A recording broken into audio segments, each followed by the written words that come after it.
Olá pessoal, bem-vindos de volta. Se você está chegando agora, nós estamos na série do curso de Lua falando sobre programação orientada a objetos. Nós estamos fazendo uma introdução sobre a motivação de usar orientação a objetos, no caso em Lua, em geral, e mais focadamente em Lua aqui no nosso caso. Nas aulas anteriores, eu mostrei um exemplo de dados não estruturados e como é difícil manter um programa usando dados não estruturados, e depois nós transformamos o programa para usar um tipo abstrato de dados, que é o tema que a gente está tratando agora, em que a gente representa um jogador desse nosso joguinho aqui, que eu estou fazendo só um joguinho bem simplesinho de exemplo, em que eu tenho um inimigo e um jogador, e um consegue atacar o outro, tá? E com isso eu estou fazendo esse exemplo e evoluindo o código para a gente poder perceber quando que é interessante a gente usar orientação a objetos ou não, tá? Em Lua, basicamente, como ela não é uma linguagem que tenha nativamente orientação a objetos, eu tendo a preferir usar apenas tipos abstratos de dados, que é o que a gente está usando, mas eu sim encontro algumas situações em que eu gosto de usar orientação a objeto, tá? Então nós vamos fechar o tópico de tipos abstratos de dados. Eu espero que essa aqui seja a nossa última aula de tipos abstratos de dados. O que eu vou fazer agora é terminar de converter, tem até aqui um roteirinho para o que a gente se propõe a fazer na aula de hoje, em que eu vou transformar o código feito até agora, em que a gente já colocou algumas melhorias em função principalmente do desenho do personagem, de uma maneira mais centralizada, de uma maneira que funções que manipulam a minha tabela de personagem, e agora eu vou fazer esses tópicos aqui, tá? Então o vídeo de hoje potencialmente vai ser um pouco maior, vai ser um pouco mais mostrando mesmo a mão na massa, porque nos vídeos anteriores eu mostrei basicamente um código que eu já tinha preparado de antemão para vocês, para não ficar perdendo muito tempo, mas hoje eu vou de fato fazer do zero cada uma dessas funções aqui e funcionalidades, tá? Então, pode ficar um pouco grande, mas eu vou deixar os capítulos, tá? Então você que estiver vendo a playlist no YouTube, né, ou esse vídeo no YouTube, vai ter os capítulos para você clicar direto na seção que te interessar, e aqui basicamente são os 4 grandes tópicos. Não necessariamente vai ter só 4 capítulos, talvez tenha um pouco mais se eu tiver algum highlight que eu queira, alguma ênfase de alguma coisa que eu quero mostrar para vocês, chamar a atenção, mas os 4 grandes tarefas que a gente tem hoje são essas aqui. Primeiro, criar a função de ataque. Hoje a função de ataque é aquela função, né, que está basicamente aqui no keypress, no meio do código, né? Eu quero que o personagem trate o ataque. Além disso, eu prometi a vocês também cuidar da colisão.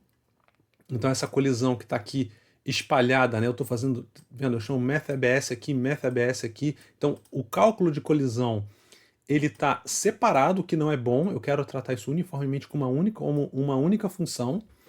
E na verdade isso aqui tudo é a colisão, né? Eu estou repetindo. Isso aqui é bem ruim, tá, gente? É melhor ter uma função isolada para fazer isso. E obviamente o ataque também está aqui, tá? Então isso tudo aqui vai ser encapsulado.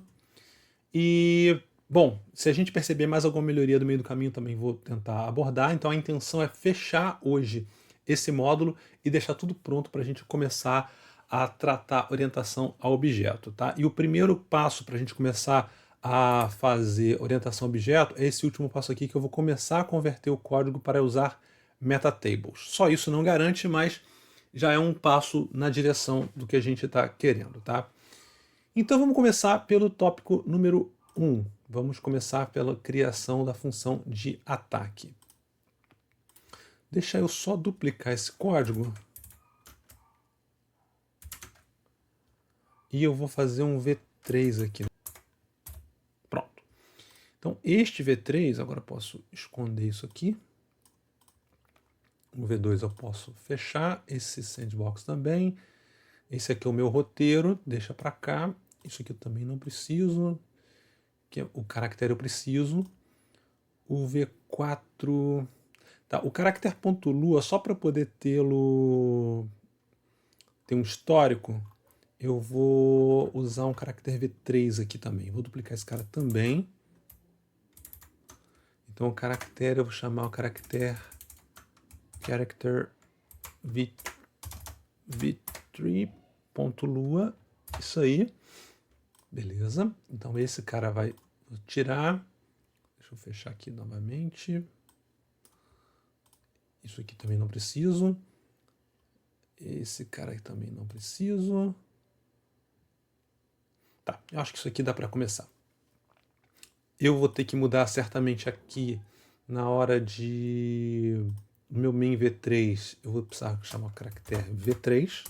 E agora, se isso eu não fiz nada errado, eu posso fechar o jogo, rodá-lo novamente. Ah, só que agora eu tenho que, claro, mudar meu main.lua para chamar o V3. E isso deveria ser o suficiente para rodar o jogo e ele continuar funcionando normal. Tudo bem, está funcionando. Tá, então temos a base aqui que a gente precisa. Posso fechar isso aqui por enquanto. Vamos começar. As alterações principais, né? Vamos começar pela função de ataque, só que eu acho que vou ter que mudar a ordem e começar pela colisão, porque o ataque depende da colisão. Então vamos tratar essa colisão. Então aqui, na minha seção de colisão, que é o que eu ia fazer na última aula, a gente pode fazer o seguinte. Você repara o seguinte, eu estou comparando apenas a soma dos raios. Tá? Essa soma dos raios, ok, mas eu preciso saber se a distância entre eles, porque a soma dos raios é o meu limite. Se um tiver exatamente tangente no outro, né, a distância vai ser exatamente a soma dos raios. Aqui não, aqui eu vou precisar pegar a raiz quadrada dessa diferença aqui ao quadrado,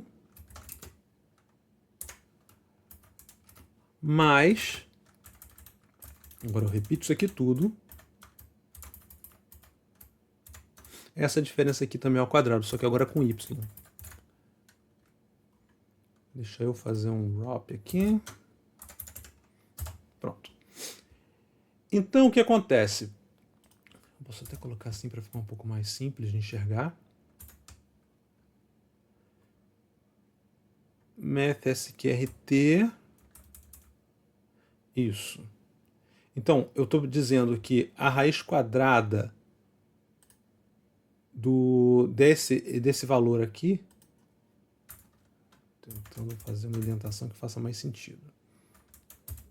Isso, assim. Então, essa raiz quadrada aqui, o C1x menos C2x é essa reta aqui, C1x menos C2x. E o C1y menos C2y é essa distância aqui.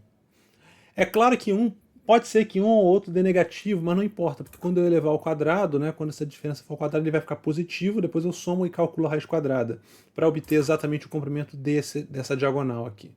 Se essa diagonal for menor que a soma dos raios, eles estão colidindo. Tá? O que eu tinha antes? O que eu tinha antes aqui em termos de colisão é isso aqui, né? Eu estou pegando simplesmente a diferença entre a posição deles em x e comparando com 2 vezes o raio. Como antes os meus círculos sempre tinham raio fixo R, isso aqui funcionava, tá? Porque eu estou sempre no eixo, movimentando os meus personagens no eixo X, com o mesmo raio sempre, não vai dar problema. Só que agora, se eu mudar o raio, né, numa iteração futura, eu mudar o raio e tiver um com raio maior que o outro, vai acontecer exatamente uma situação assim, né, em que eu vou ter dois círculos, né? Deixa eu fazer um exemplo aqui. Vou ter um círculo aqui e outro círculo aqui. Eventualmente eles vão estar na mesma linha, só que um vai estar aqui, ó, embaixo do outro. Um aqui. Então, repara que aqui é porque... Deixa eu desabilitar o snapping aqui. Então, olha só. Aqui eu já passei dessa linha vertical aqui, porém... Deixa eu dar um zoom aqui perto dele. Né? Porém, por aquele cálculo anterior, isso aqui já estaria colidindo, mas eles ainda não colidiram. Eu teria que chegar mais para cá para eles colidirem. Só que eu já entrei bastante, né, nessa linha aqui vertical que define o extremo de um círculo e do outro círculo. Então, para a colisão ficar correta, eu preciso fazer esse ajuste que eu estou fazendo. Tá? Então tá, vamos lá. Então, caractere colliding, e eu passo os dois personagens e faço essa conta, tá? Deixa eu devolver isso para cá, porque eu quero que isso fique desta forma aqui mesmo. Beleza. E se isso estiver correto, basta eu vir aqui agora e, em vez de chamar essa função aqui dessa forma, eu vou fazer character.colliding, e aí eu passo player e enemy. Passo os meus dois personagens, isso aqui não é mais necessário.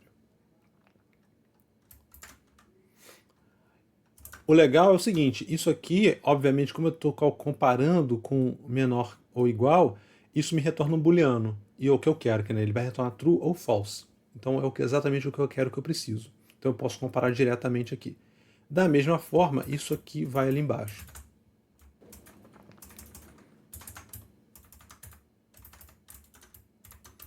Eu não preciso trocar a ordem, porque se A colide com B, B colide com A, então eu não preciso trocar. Então a colisão em si está acontecendo. A colisão em si está acontecendo. Agora, vamos lá, vamos ver aqui o que a gente pode melhorar. Vamos começar a tratar, vamos lá, vamos testar, né? Vamos testar para a gente dar essa parte como pronta. Então aqui, se eu tiver atacando externo, nada acontece. Se eu chegar perto e atacar, ele está acontecendo. Se eu deixar bem juntinho aqui, tá vendo? Ele está bem juntinho, mas não está acontecendo nada nos dois casos. Se eu der um peteleco para cá, ele vai, e o outro também. Então a detecção de colisão está correta, está funcionando bem direitinho. Então isso está ok.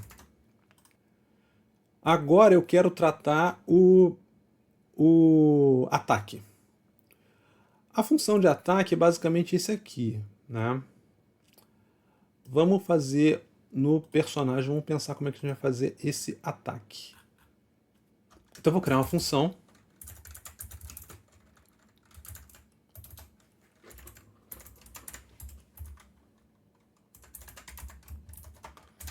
E aí eu vou, como eu estou dentro do meu... Essas funções, elas todas obviamente são relacionadas com o meu tipo abstrato. E eu vou usar esse conhecimento para dar nomes interessantes para quem eu estou usando aqui nas minhas funções. Então, eu não vou usar simplesmente character e character 1 ou C1, C2, que nem eu estou usando aqui. Né? Aqui tanto faz quem é. Mas aqui eu preciso ter um pouquinho mais de informação do que está acontecendo. Então, eu vou chamar o primeiro cara de attacker, é o atacante, e o segundo cara de defender, é o defensor.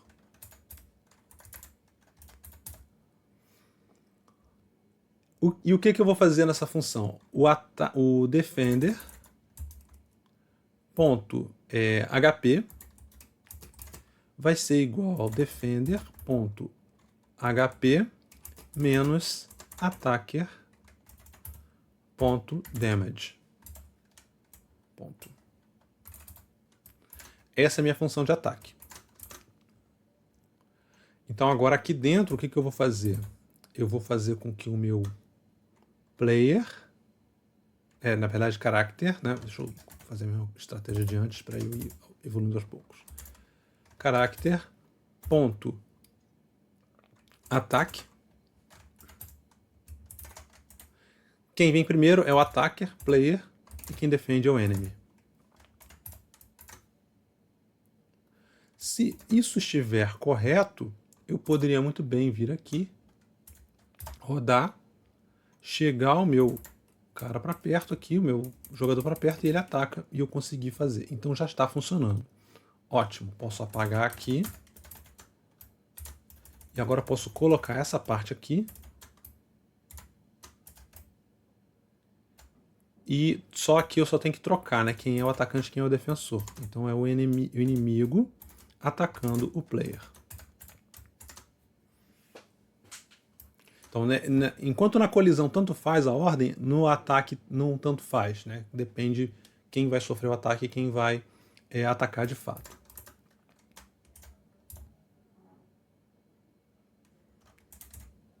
E aqui o meu inimigo ataca e também perde vida. Ótimo. Então tá tudo funcionando. Beleza, função de ataque pronta. Vamos observar, deixa eu começar a marcar aqui, né?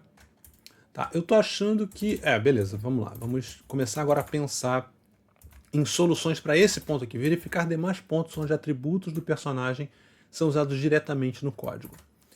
Vamos voltar aqui. Então já tem aqui de cara... Eu gostaria de começar a tratar isso aqui, ó. Player attacking true, player attacking true. Isso aqui é uma animação, é o que define a animação para aparecer aquele anel de ataque, né, na hora que o jogador está atacando. Agora, será que eu não consigo fazer com que tudo isso aqui fique dentro do meu ataque? Aqui já é uma ideia nova que eu vou explorar agora, que eu ainda não tentei, tá? Talvez faça sentido eu trazer isso tudo que está aqui para dentro da função de ataque. E aí, na hora que eu aperto espaço, eu simplesmente chamo player attack e ele já faz tudo isso aqui. Inclusive a parte da detecção de colisão e da animação de ataque, né? Deixa eu pensar aqui. O ataque em si, a fase de dano, é legal ter uma função separada só para o dano, que nem está aqui, para o cálculo de dano. Agora, o meu ataque em si, ele provoca um efeito colateral que é o desenho do anel de ataque.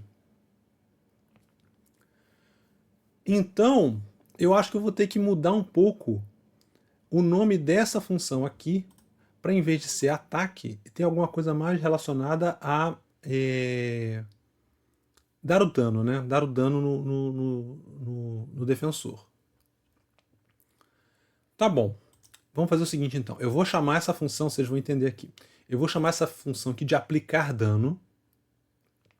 Em inglês vai apply damage, tá? Enquanto que a função de ataque em si, ela vai fazer algo um pouco diferente, que vai ser, na verdade, ficar responsável por tudo isso aqui, tá? Menos, é claro, o if space, o if key space. Isso aqui é do jogo. Então tá, vamos começar aqui. Aplicar dano, então, vai ser apply damage. O atacante vai aplicar dano no defensor. E eu quero manter isso assim porque essa função é onde potencialmente no futuro eu vou poder colocar o efeito de itens, ou poções, ou escudos, coisas do tipo, onde eu tenho modificadores de dano. Então eu tenho aqui as duas tabelas que representam o atacante e o jogador, e se nessas tabelas eu incluir, por exemplo, um inventário que tem um escudo, eu vou poder colocar aqui na hora de calcular, né, se o quanto eu diminuo do HP, eu vou poder fazer um modificador no dano e sem mudar mais nada no jogo, só mexendo nesta função, mas o resto continua funcionando. Então, por isso que eu quero ter uma função separadinha só para aplicação de dano. Agora vamos fazer a função de ataque. Eu dupliquei, mas eu vou remover o corpo dele inteiro. E aqui é ataque mesmo.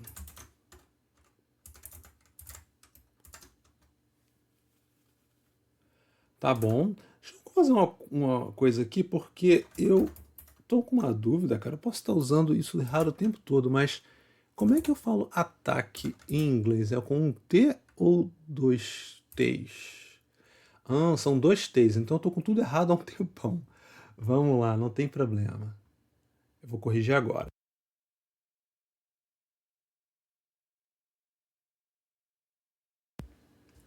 Então vamos lá. Todo que é lugar que tem ataque.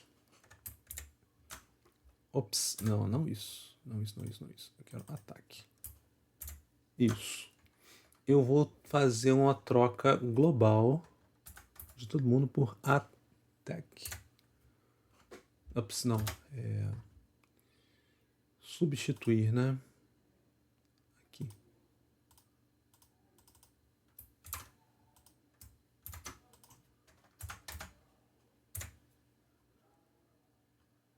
Tá bom, vamos lá. É bastante coisa para fazer e provavelmente algum lugar vai dar.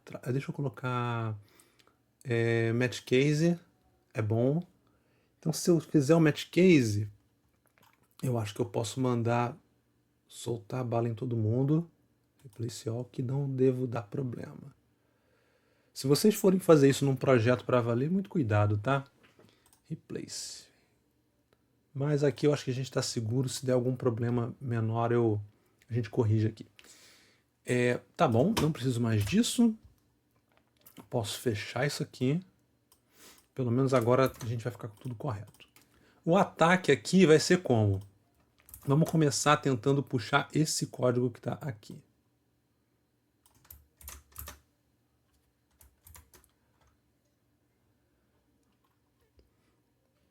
Tá. Primeiro eu tenho que fazer o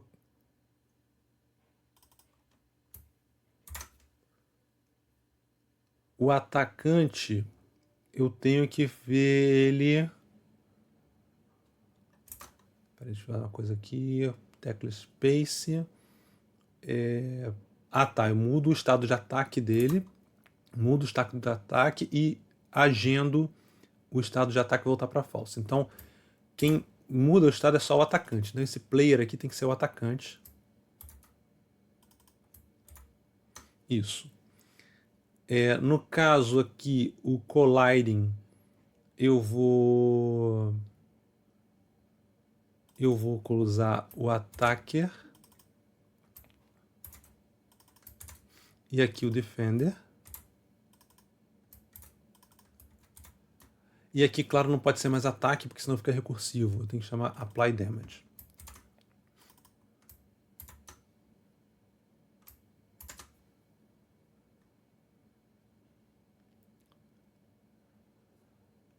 Ok. Vamos fazer um teste aqui, porque eu acho que isso aqui já deve funcionar. Vamos lá. Peraí, como eu estou dentro da lib... não, mas vai funcionar também, porque eu tenho acesso à tabela, tá? Vamos aqui fazer um teste.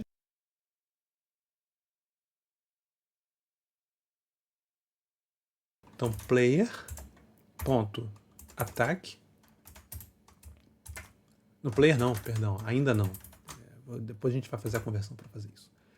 Character.attack player enemy.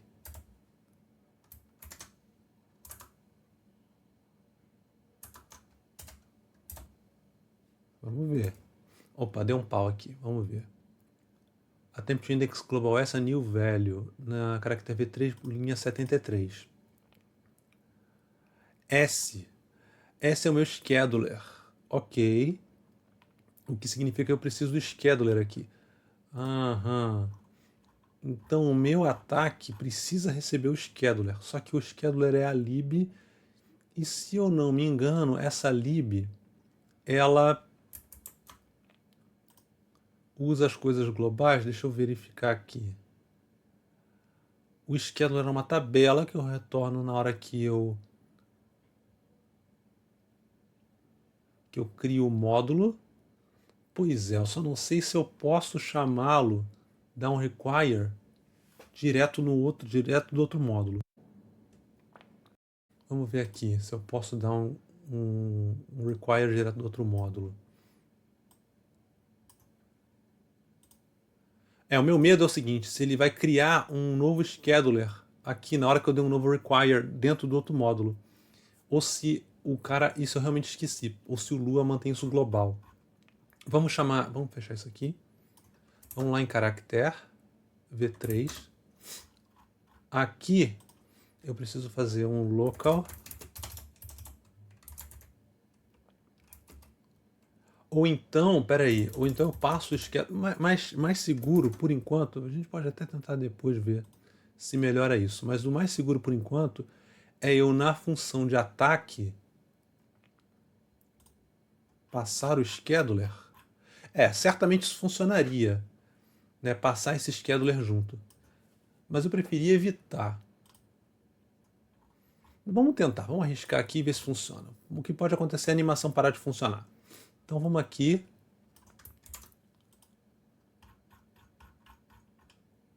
Importar esse cara. Isso aqui já pode sair daqui, né? Não preciso mais disso.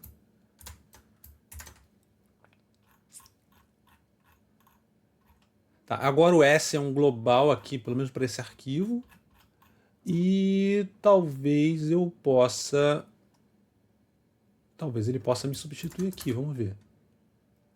Fecha. E vamos tentar rodar. Ah, funcionou a animação, funcionou a animação. Então parece que funcionou. Bom, agora deixa eu ver só se eu não estou trapaceando aqui. Tá, agora aqui no V3, tá bom, o ataque está funcionando.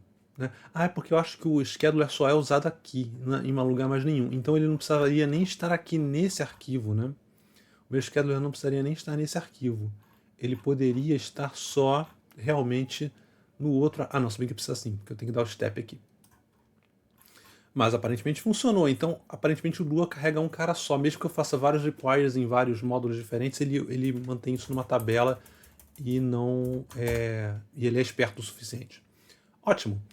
Então, com isso, eu posso agora vir aqui e, da mesma forma como eu fiz o jogador atacando, eu posso fazer agora um inimigo atacando. E deveria continuar funcionando.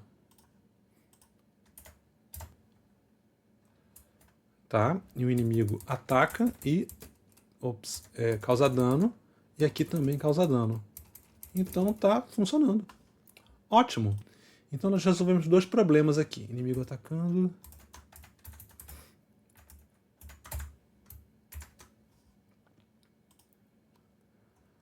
Ok. Agora vamos partir para os próximos pontos de melhoria no código. Por exemplo, aqui o show score é um dos primeiros que a gente está vendo. Deve ter mais lá para cima. Vamos começar aqui de cima e passando para eliminar todas as referências a isso aqui, ó, por exemplo. Isso aqui é a verificação de game over. Bom, para a verificação de game over, nós vamos precisar de uma função. Essa função não fica no jogador, essa função fica no jogo. Então, nesse próprio arquivo aqui. E eu acho que tem mais de um lugar que eu preciso verificar. É aqui, ó, eu preciso verificar aqui também, Love Update. Essa parte aqui está errada. Essa verificação, se o HP do inimigo é maior que 0, deveria ser uma verificação de game over, porque eu só quero rodar o loop aqui, né, ficar nesse update enquanto... eu só posso aceitar atualizações do jogo enquanto não tem game over. Então aqui embaixo,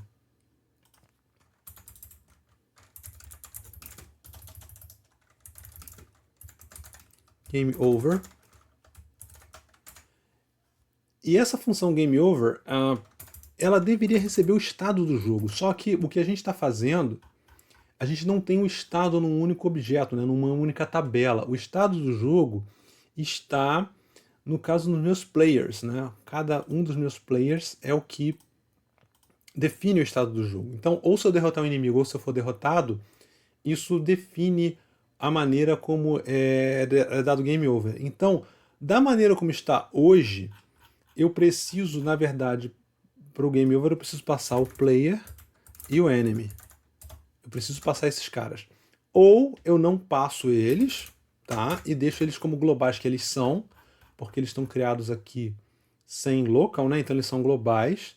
Então eu posso muito bem, do jeito que está hoje, não passar nada e simplesmente testá-los aqui.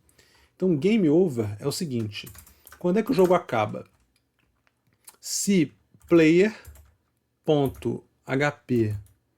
menor que 0, menor ou igual, né? Menor ou igual a 0, ou se enemy.hp menor ou igual a 0. Isso aqui é o que determina o game over. Agora, como eu uso isso? Eu vou lá no update. Por exemplo, não, antes do update eu quero ver o cara que está mais aqui, ó, por exemplo, olha. Então aqui está ao contrário do game over, né? Quer dizer, se o HP é maior que 0, tanto do player quanto do enemy. Então aqui eu vou fazer assim, if not game over, mostra o score. Eu posso colocar isso aqui, em vez de show... eu posso colocar o show score, deixar separado, eu tava pensando nisso aqui, mas eu posso agora colocar o show game over aqui, né? Vamos lá, vamos fazer um show game over para encapsular isso aqui. Então eu tenho show score e eu acho que vai ficar mais simples eu fazer uma função function show game over, que vai fazer exatamente aquele código que está aqui no meio, isso aqui.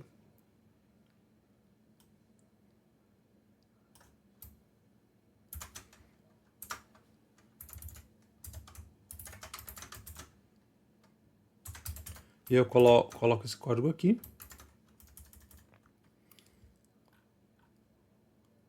E a comparação que ele faz exatamente, se player HP... o que vai acontecer? Né? Ele está contando que aconteceu alguma coisa no jogo e ele está contando... Ele não tem toda a informação aqui, mas isso aqui é suficiente. Eu estou pegando a mensagem e o win por padrão, e aí eu testo. Se o HP do meu jogador for menor ou igual a zero, quer dizer que o jogador perdeu. Então eu troco a mensagem para you lose. Se não, né, se eu cheguei aqui no show game over, eu estou contando que o estado do jogo já é game over, tá? Isso não está tratado aqui, só está tratado aqui é só o show, tá? Quem está verificando se já é game over ou não, deixa eu colocar um marcador aqui. Aqui em cima, tá? Esse teste. Se for, ele vai... Se não for game over, ele mostra o score. Se não, ele mostra as informações de game over. Tá? Com isso, eu não preciso... Enfim, se o jogador não venceu, obviamente ele perdeu. Então, quer dizer, se ele não perdeu, obviamente ele venceu. E aí eu venho aqui e uso o print para imprimir uma mensagem na tela. Só que agora tem uma coisa aqui. Eu não gostaria... Tá bom, exatamente. Se bem que aqui, beleza, usar o HP sem alterar o HP para ver se é game over, isso aqui é até aceitável. Eu gostaria de não usar esses caras soltos aqui no código, mas eu ter a informação do HP não é algo que seja muito problemático. Né? Se eu estiver atualizando o HP, aí sim, aí eu acho problemático. Mas como eu estou só pegando a informação e fazendo um cálculo para o jogo, tanto aqui, quanto aqui, quanto aqui, né, só um teste, eu acho que não tem problema nenhum. Tá? O show score é a mesma coisa. Né? Também não tem problema eles estarem aqui. E agora o que eu posso fazer é testar o jogo para ver se continua funcionando. Deixa eu ver se tem algum rodando. Não. Ótimo. Então vem aqui. Roda. Tem um probleminha. Na linha 106. Igual expected near... Tarará. Vamos ver aqui. Peraí. Primeiro que tem que ter um return aqui. Agora eu não entendi o que ele está reclamando. Linha 106 igual, linha menor ou igual. Será que eu preciso colocar parênteses aqui?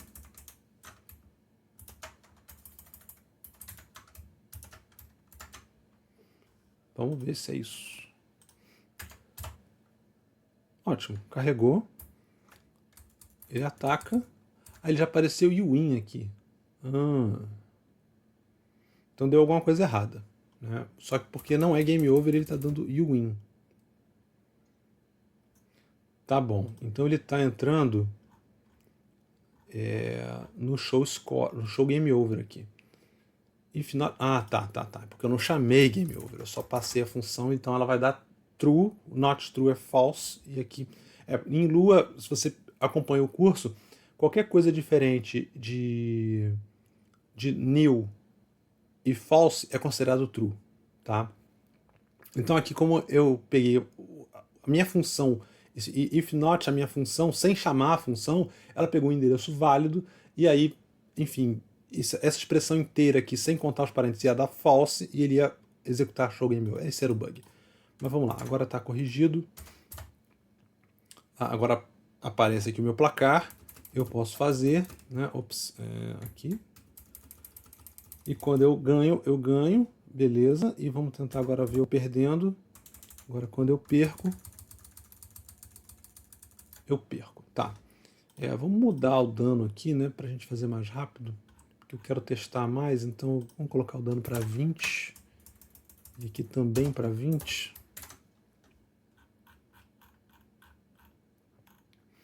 E agora, se eu quiser fazer mais teste, ele não vai dar ruim, tá? Então, beleza. Criei duas funções. Imagina estar fazendo isso aqui agora com aqueles, né, HP separados, tá? Agora sim fica bem mais legal de trabalhar, tá? Vamos lá. O que mais nós temos aqui de variável solta? Será que tem mais alguma? Vamos chamar player, né?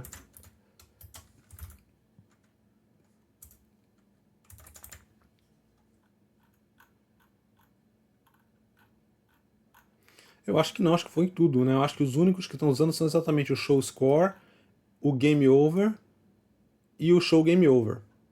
Tá? Então eu acho que agora está legal, acho que não tem mais problema nenhum. Só para a gente comparar, deixa eu dar uma enxugada aqui um pouquinho.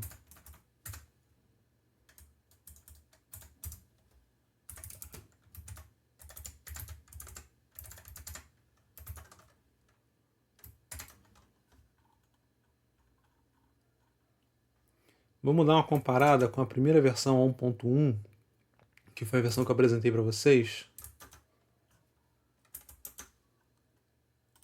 inicialmente, em que o jogo em si, né, tirando a parte de show score ao player, eu estava dando na linha 117. Eu ainda não conferi quanto está dando aqui no V3. Aqui no V3 eu estou dando na linha 85. Eu economizei mais de 20 linhas, né, por separar as coisas. Então é claro que o código está em outro lugar, mas só de estar mais simples aqui já é legal, entendeu? Já é bem legal o fato de estar mais simples aqui. Certamente tem mais simplificações para fazer, só que a gente não precisa estar tentando extrair o máximo aqui no nosso exemplo, mas é só para a gente poder ter uma ideia de como fazer. Beleza, o que mais a gente precisa? A gente precisa de metatables. Eu falei que talvez não tivesse um V4, mas vamos colocar um V4, que eu vou fechar esse V3 desse jeito. Deixa eu ver aqui o roteiro. Verificar demais pontos onde atributos dos personagens são isso. Aqui não tem problema, resolvido. E vamos converter para usar metatables. Isso aqui vai ser a parte que vai... Vamos ver, não sei, talvez não tome nem tanto tempo assim. Vamos duplicar esse cara. Fazer um V4.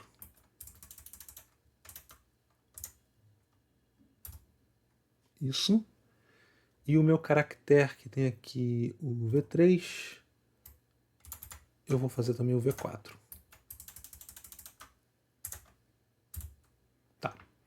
Vamos fechar o V3. Daqui também não preciso. O V3 daqui também não preciso. E lá no meu arquivo principal, onde eu chamo Lua, no meu main.lua, não esse aqui, né? Eu com certeza abri o cara errado. Eu quero o main.lua daqui deste exemplo, isso aqui. Eu vou chamar o V4.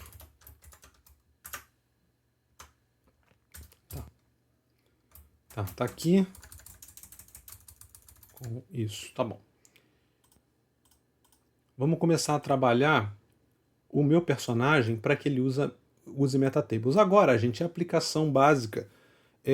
Tudo que eu fiz até agora continua valendo. A diferença é que eu vou começar, em vez de usar a tabela da forma como a gente tem usado, que é uma forma perfeitamente válida, tá? Tem muita biblioteca que está estruturada exatamente dessa forma, em que a gente chama, né, o nome da biblioteca com a função que tem dentro da biblioteca passando os parâmetros, e você repara o seguinte, né? Normalmente, com as funções da biblioteca, é uma biblioteca que trata personagens, e tirando a função de create, que eu não vou passar um personagem, mas todas as outras funções, o primeiro argumento é sempre o personagem. tá? Isso é um padrão que ajuda a gente a se manter consistente, o código fácil de entender. Com um outro benefício, se você lembra da aula sobre sintaxe de método que a gente vai começar a usar, quando eu tenho a tabela sendo passada como primeiro argumento, eu posso usar sintaxe de método. E a gente vai usar isso ao nosso favor agora. Então todos aqui, de alguma forma, né, o C1 é um character, né? Então o attacker é um character. Todos aqui, essas funções que vão agora começar a ser tratadas como métodos, já recebem uma tabela que corresponde ao personagem como primeiro argumento. Isso agora vai nos ajudar na hora da gente começar a usar metatables. Então, primeira coisa a fazer, quem vai ser a nossa metatable? Obviamente, um grande e ótimo candidato é essa tabela character. Né? Eu acho que ela é um excelente candidato para fazer com que tudo seja uma metatable. E a diferença é que agora a gente vai fazer o seguinte. As nossas funções já estão aqui dentro da tabela character. A única coisa que eu quero fazer é o seguinte. Eu quero poder pegar um personagem criado como um player aqui e poder fazer assim, ó, em vez de chamar character.drawPlayer, o que vai mudar é que a gente agora vai fazer assim, ó. Eu vou passar a fazer player draw, dessa forma. O que já economiza bastante, né?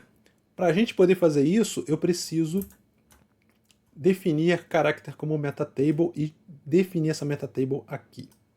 Vamos lá, então. Primeira coisa, eu preciso... Acho que eu não vou criar nada aqui, acho que eu vou colocar aqui mesmo. Eu vou dizer que character.index igual ao próprio character. O que eu estou dizendo? Se você não encontrar algo na tabela, né, procure na metatable, que sou eu mesmo, procure na metatable. Isso vai passar a fazer sentido agora em que a gente vem aqui no return, e em vez de retornar direto, eu vou dar um set metatable,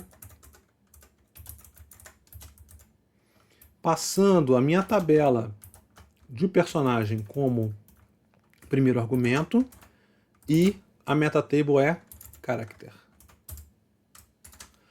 Com isso, eu agora vou ter que toda instância criada, né, toda tabela retornada, na verdade tem a própria tabela character como metatable.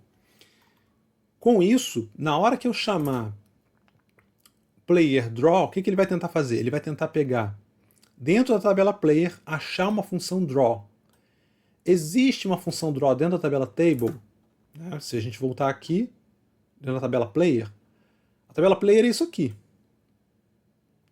Não existe uma função draw aqui. Né? Eu só defini x, y, r, hp, damage, attacking e color. Não tem, a função draw não existe aqui. Porém, eu defini uma metatable, character. Tudo isso está explicado no meu vídeo sobre metatables, tá? Está explicado com detalhes. Estou repetindo aqui para a gente poder seguir passo a passo. Mas como eu defini a metatable e essa metatable tem um metamétodo de index que aponta para uma tabela, então esta tabela aqui é onde eu vou procurar itens que eu não encontro na própria tabela. Então, voltando aqui. Player tem draw? Não, não tem. Player tem uma metatable? Tem. Essa metatable é character. Character tem uma função draw? Tem. Então chama ela. É isso que ele faz. E, como é sintaxe de método, passa player como primeiro argumento aqui. Tudo isso está acontecendo e Lua trata pra gente, isso que é o legal da linguagem, que ela vai, se a gente souber usar todo esse mecanismo, não é difícil de entender, mas ele simplifica muito o jeito da gente escrever. Com um detalhe, isso aqui não deveria parar de funcionar, deveria continuar funcionando igual estava antes. Então vamos testar agora para ver. Opa, deu um erro aqui na linha 38, draw. O draw é new. Então tem algo que eu não consegui fazer direito. Vamos ver aqui o que eu não consegui fazer direito. Eu chamei character.create. Deixa eu fechar aqui. Já mudei para o V4. Deixa eu ver aqui. Peraí. Main.lua daqui já está no V4.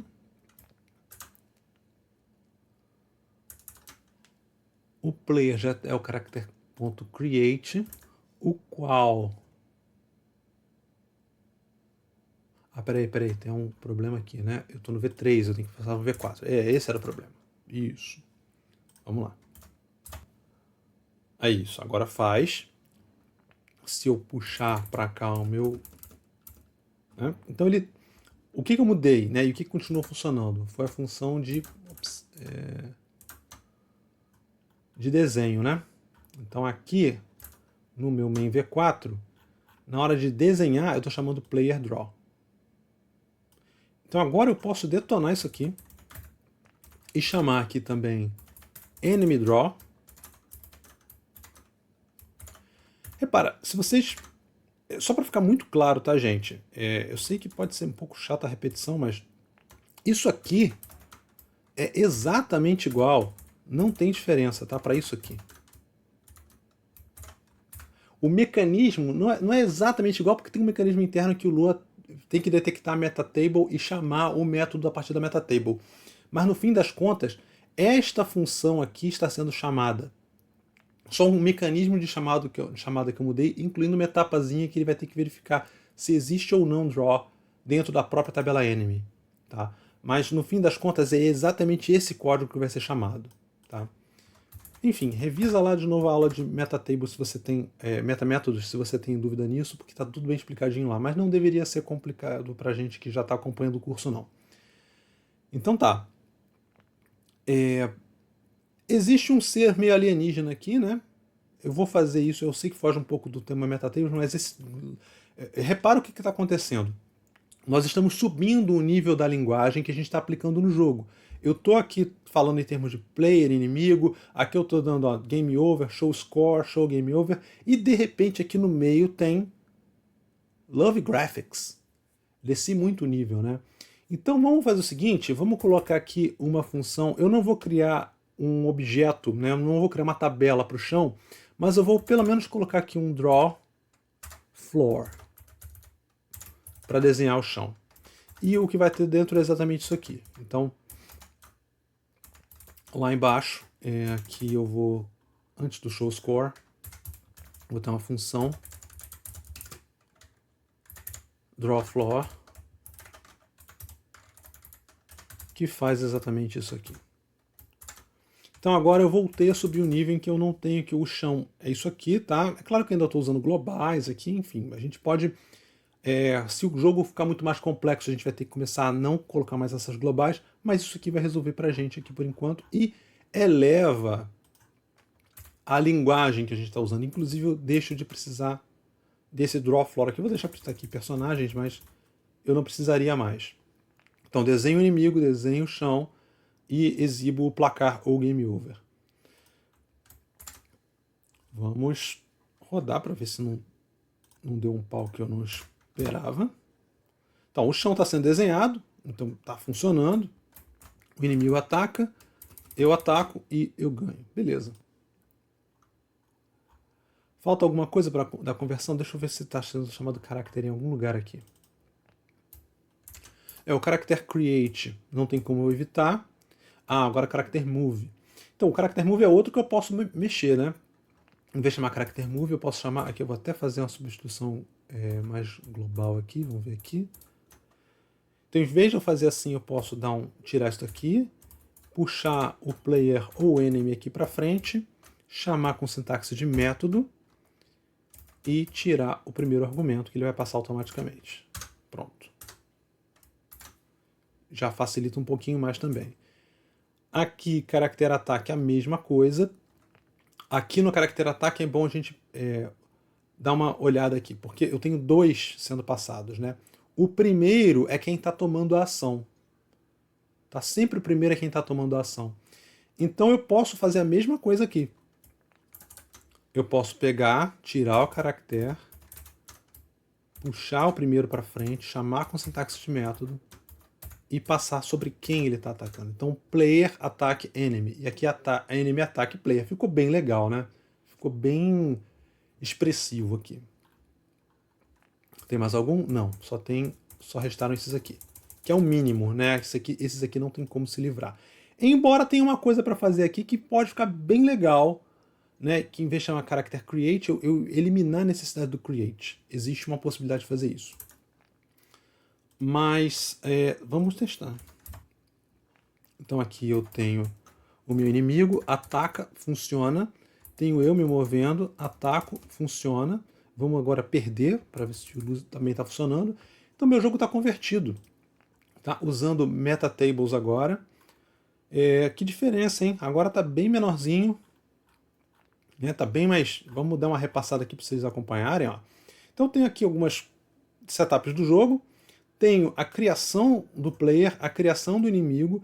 Repara que se eu agora quiser começar a spawnar NPCs, eu posso pegar um character create passando dados de uma tabela, de uma tabelona lua que eu já deixo pré-configurada, ou dados padrões que eu deixo pré-configurados, e posso começar a colocar eles num array de NPCs, e eles ficam, e eu consigo colocar vários no jogo, num loop. Não preciso mais ficar me preocupando.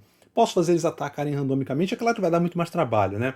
Mas eu posso fazer atacarem randomicamente, chamando, né, fazendo um loop sobre o NPC e de acordo com o que eles fizerem, dar um ataque, né? Chamar o NPC atual ataque e algum jogador, né? Quem estiver perto. Né? Aí eu posso fazer uma função de detecção de colisão com quem eu estou colidindo, né? Quem eu estou atacando e com quem eu estou colidindo, né?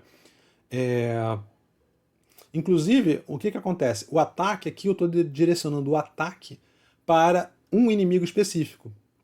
Eu poderia fazer de tal forma em que eu tenho um array com todos os personagens do jogo, ou NPCs ou jogadores, e quem estiver dentro desse array, eu verifico colide ou não colide, e só dou o dano em quem estiver colidindo. Tá? Ideias de evolução do jogo. Eu não vou fazer agora porque a gente vai gastar tempo, mas são ideias se você quiser, se você conseguir perceber. O que eu não consigo. Esse tipo de ideia de eu ter um array de NPCs e começar a tratar todo mundo ali dentro de uma maneira uniforme só é possível porque agora a gente tem o tipo abstrato de dados jogador que a gente criou aqui nesse arquivo de character e eu estou tratando todo mundo aqui. Se não fosse dessa forma, eu não conseguiria fazer isso, porque imagina eu voltar lá na versão 1 em que estão todos os atributos separados, tá? Repito, eu já vi pessoal fazendo isso, e não é para criticar, a pessoa está iniciando a programação, acaba fazendo esse tipo de coisa porque está aprendendo e não conhece os recursos. Mas conforme a gente vai subindo de nível, a gente usa isso aqui para facilitar a nossa vida, tá? Então, pessoal, com isso aqui, eu espero que vocês tenham gostado dessa aula. Deixa eu ver se faltou alguma coisinha aqui. Não, converter o código para usar metatables, já fizemos, não foi nem tão doloroso assim, tá? Então eu espero que vocês tenham gostado, tá? E na próxima aula nós vamos começar de fato a lidar com orientação a objeto. Parte do código já está pronto para isso, que é exatamente o que a gente fez aqui, colocando em ação a metatable, tá? E demais eu vou explicar para vocês o que é orientação a objeto, qual é a filosofia no uso de orientação a objeto, e colocar e dizer assim, na prática, isso aqui agora, essa tabela character já é muito perto, essa tabela character com mais essas funções de create e tal, já é praticamente uma classe, tá? Praticamente uma classe de orientação a objeto. Mas aí na próxima aula a gente conversa mais. Não se esqueça, se você gostou desse vídeo, dá aquele like, e se você tem curtido a série, não esqueça de se inscrever no canal, que a gente vai estar produzindo mais aqui para vocês, tá? Um abração, até a próxima.